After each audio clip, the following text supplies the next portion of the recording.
What is up, POW fam? And my name is Paul Labradas and aka Paul POW. What was that?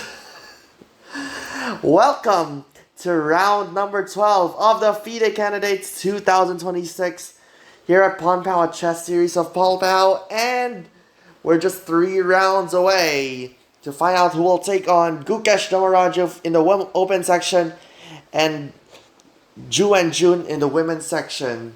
And in this case, we're taking a look at one of the games in the women's section because, oh gosh, I just woke up for quite a bit because I'm currently like filming this video at 2 a.m. or something because I just came from doing Pokemon Champion stream last night, you know. Thank you Spinix Night, by the way, for joining us in this Pokemon Champions stream. You're so good. but I've beaten you once for our third match. Alright, so that's too much chit chat. The game of the player of the day by the commentator's pick was named on round 12 was named to Jiner. Was that how you pronounce it? That was named the player of the day by the commentators in round 12. Jiner got it. And she actually took on the current leader of the FIDE Candidates, Vaishali Rameshbabu. So let's find out how this game will go because this is pretty crucial for Vaishali, especially if she could have won and there could be an elimination in round number 12. So let's find out.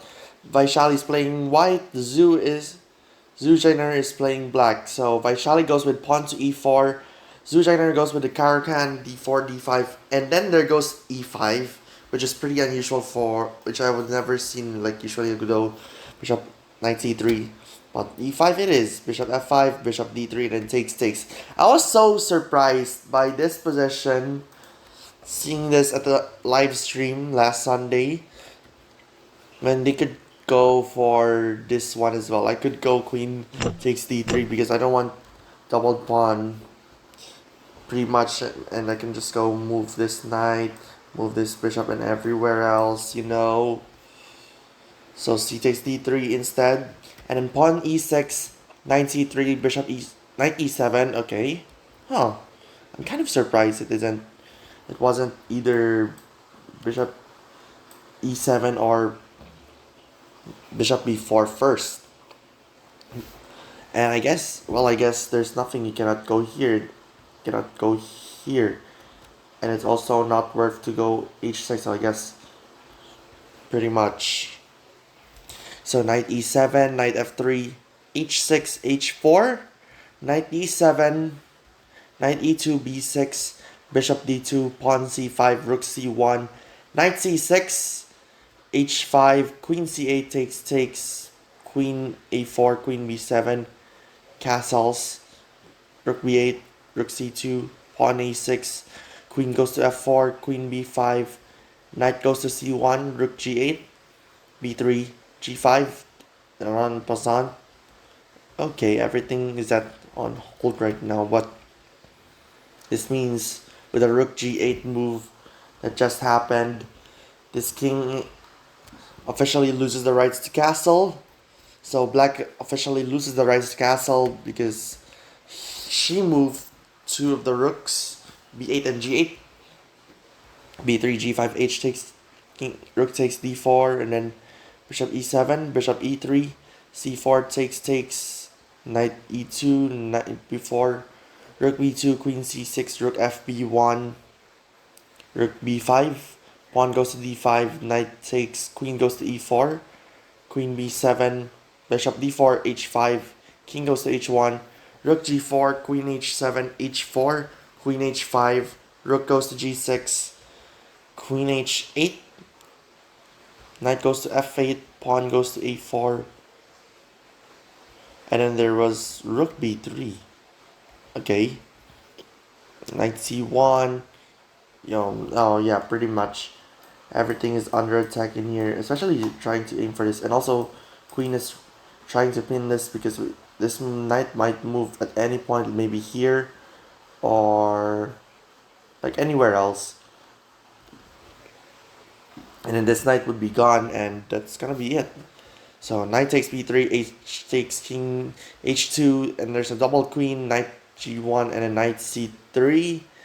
And with the mate in one, in that you've seen this the the scene. This one, the queen goes on g2. Vaishali Rameshbabu will resign in this position. Despite she can still go queen h3 in this position. Hold on. Now it's not responding. Seriously. Okay, so queen h3.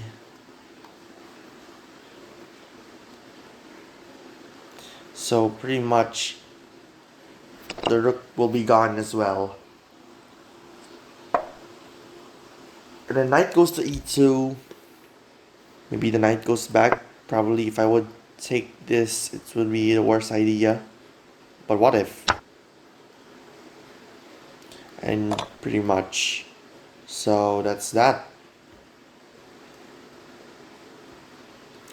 And then knight f4, rook g8,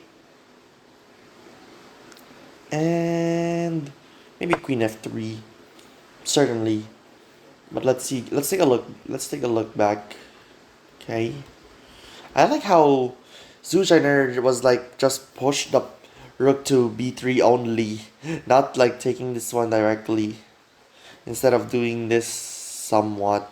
And then this queen could go here. Well, pretty much like knight takes h4, rook g4, knight f3, and push pawn. It takes. Okay, so not. This would be one of the bad ideas. So bishop takes, and then knight takes, rook takes. Is that? Am I right? Maybe rook c4. Knight goes here. Pretty much.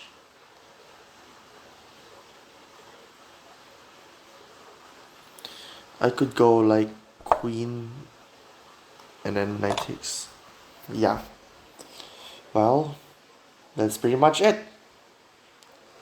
After, where do we stop? This one, knight c3 was the final move, and then Vaishali resigned, which certainly she's still the current leader of the FIDE candidates, of the FIDE women's candidates, or the FIDE candidates in the women's section. But because of Jiner's win against Vaishali, Jiner is also the current leader. So there are two current leaders right now in the FIDE candidates 2026, which is pretty amazing.